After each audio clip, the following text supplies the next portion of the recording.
Is this a qualified buyer? Hi everybody, my name is Chris. I'm with homes719.com based in Colorado Springs, Colorado. And one of the questions my sellers usually ask me is, how do you know this is a qualified buyer? Look, I have an offer. It's got a bunch of numbers on it, and I have a pre-approval that has a bunch of numbers on it. But how do you really know? What do you do to determine if this is a real buyer? And some of the things that an agent will do, a listing agent will do for a seller, is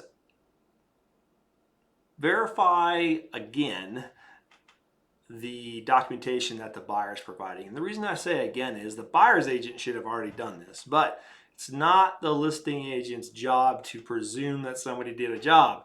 So what we do is we take it, we present any and all offers to the seller, and then maybe even before, depending on how many offers it is, we'll go through and verify the pre-approval. So we'll call the lender and verify that this is a real pre-approval, this is a real number. Sometimes we'll get information about whether or not the lender feels like they're highly approved, like maybe the offer is at 400,000 or 500 and they're actually pre-approved at 800,000. So they're buying well below their max. They're bringing a bunch of cash to the table, which may or may not be in the pre-approval. Things like that. And then the next thing we will do typically is verify any and other information that we might have about that buyer. So sometimes we might have some additional information on the contract to buy sell where the offer, and they might be stating something that we need to verify and just double check and make sure that everything is laid out the way that it is. Where it gets a little bit interesting from time to time is where the buyer is stating that they're $100,000 down. Right, so they have a loan at 400. They're bringing $100,000 down. That will be on the offer. That buyer has to disclose that. Well, where's the 100 grand coming from? Right, we might have a pre-approval for the bank for the 300, but this other 100 is, where is it? Who's got it? And although the lender should verify that that money is real, did they provide that to us? So sometimes, all the time, the listing agent should be verifying that with the lender, and maybe even asking for a bank statement or some kind of financial statement that is verifying that $100,000 is sitting somewhere that is verifiable back to this particular buyer. Is it in their bank account? So you might get a redacted bank statement or redacted statement from an investment account or something like that, where you still see the buyer's name, you still see the total balance available. So that you know that, okay, so now we verified that we have the full amount for the down payment. We verified that we have the full amount for the loan. Everything looks good from that standpoint, as best we can tell. And, and then present that information to the seller so they're comfortable with, okay, it appears that not only do they say they have the money, that it's been verified that they do have the money.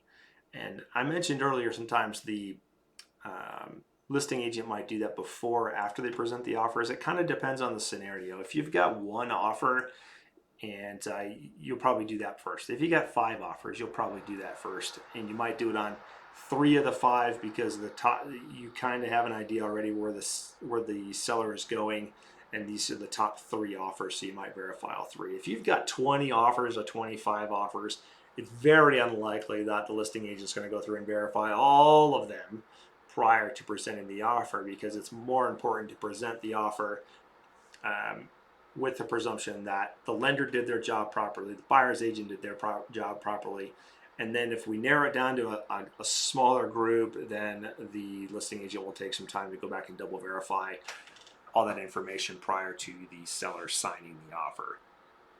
And again, because it's very important to present that offer in a time and reasonable fashion, if I've got to go through and verify and talk to 30 lenders and it takes 10 minutes per call, we can't do that, right?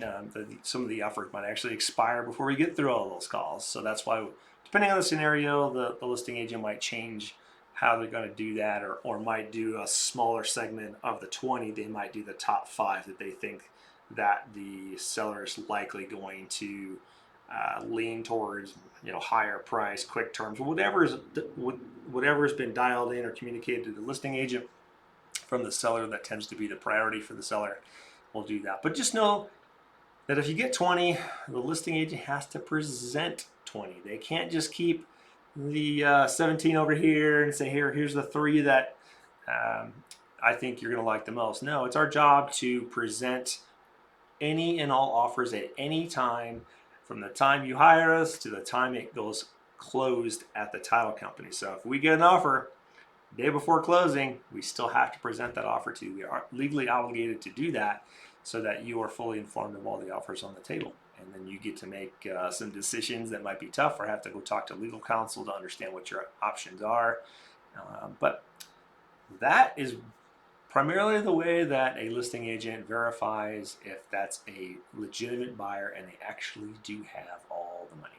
I hope you found this useful. If you do, watch some more videos. And you might see here, I'm in a new background here, so I'm in a new office, and some temporary furniture in the background here. But thank you for watching. You can reach me at 719-212-4911. Again, 719-212-4911, or find us at homesin719.com. Thanks for watching.